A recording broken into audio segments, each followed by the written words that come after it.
On Sunday, shortly before 12:30 p.m., East Algoma OPP responded to a motorized snow vehicle collision that occurred on the Thessalon River below the John A. Fullerton Bridge between Huron Street and Francis in Thessalon.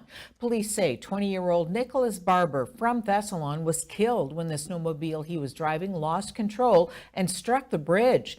A post-mortem examination is expected to be completed in Sault Ste. Marie in the coming days, and of course that investigation is continuing.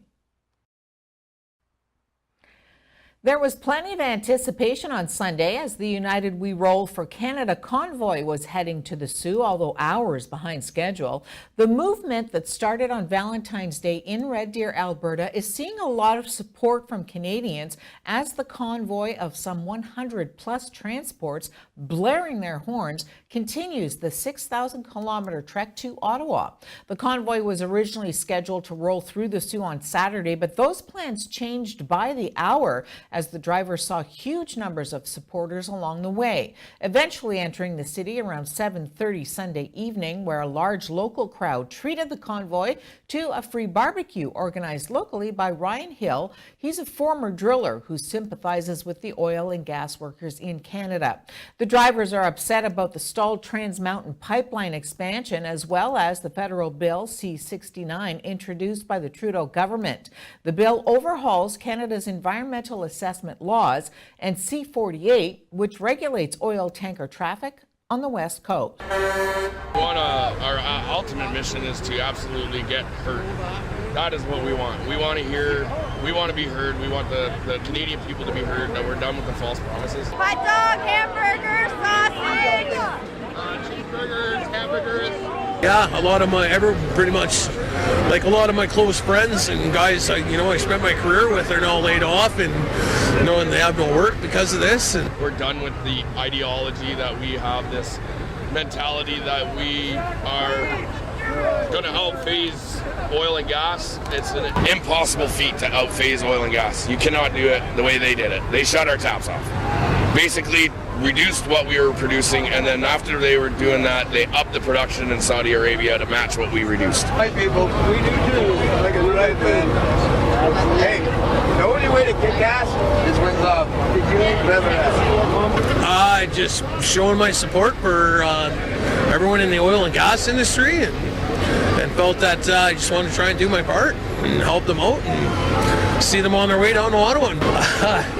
Believe it or not, I was talking to Pat from last night at about midnight, about 1:32, and then I woke up 10 o'clock this morning and said, that's go time. So I had a few short hours to pull this all together.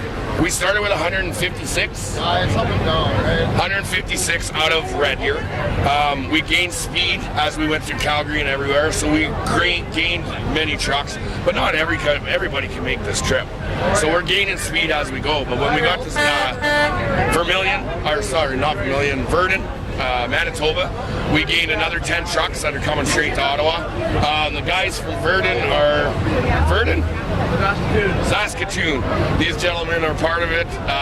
Verdun, we picked up 10. Sault Ste. Marie, I believe we picked up 5 or 8. It's hard to see that we're all going paycheck to paycheck. All the capabilities now that can make this extremely safe, extremely non-environmental impact, bare minimum.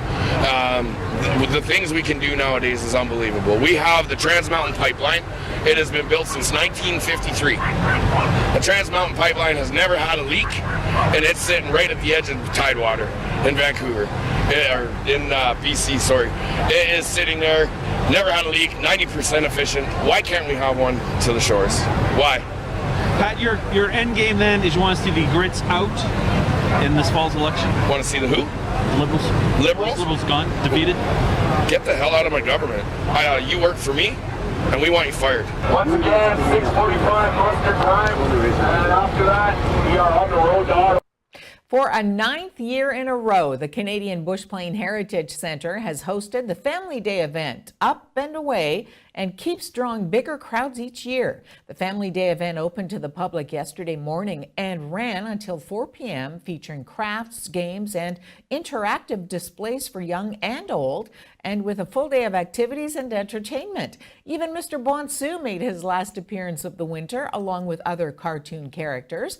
Organizer Edie Suriano said the success of the event is because it's a fun day for the whole family at an affordable price.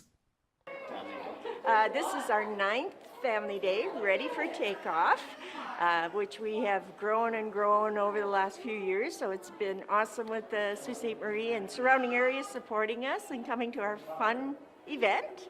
It seems like the place to go on Family Day. Oh, it sure is. Well, you know what? It's half price admission, which still helps us. Everything they do here when they come in, all the games, all the crafts, getting balloons, getting a nice prize, it's all included in the half price admission. So there's no fooling. You pay half price, you come in. We keep our concession is open all day with hot dogs, hamburgers, pancakes, healthy snacks. So we have lots for everybody. We keep it very family-friendly prices.